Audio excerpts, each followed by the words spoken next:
Since 1937, every year, the United States has been involved with a conflict, regime change, turmoil, or a full-blown kinetic war. And we start to think about all of the nations where we've gone to spread democracy and liberate these nations' people from tyrannical overlords and oppressive dictators.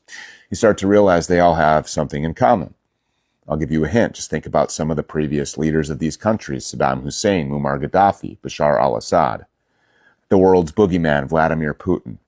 In Iran, Mahmoud Ahmadinejad, and in Venezuela, of course, Nicolas Maduro. What do they all have in common?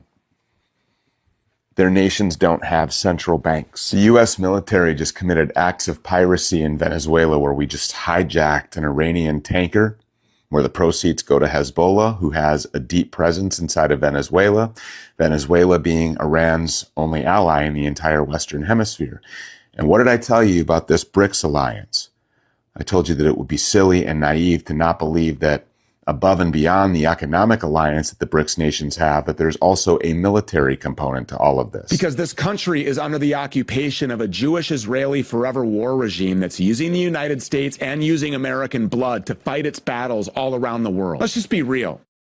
If Nicolas Maduro and Hugo Chavez before him were pro-Israel, then we wouldn't even be having this discussion. And of course, because Venezuela isn't plugged into the International Monetary Fund or the World Bank or the Rothschild cabal, Venezuela has been put on the chopping block, just like Iraq, just like Syria, just like Libya, just like so many others before them. This is not a war for America.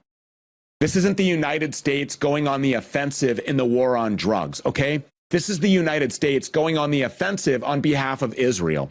And we're going to go on the offensive in a whole lot more places than just Venezuela. We're not even just talking about Iran or some other country in the Middle East. We're talking about a NATO versus BRICS showdown, which, of course, any way you cut it, no matter who wins, results in a whole bunch of goyim killing each other. Maybe you were already aware of this, but today we committed another act of piracy on the high seas, this time a Chinese-owned tanker. So the NATO versus BRICS showdown is taking its shape.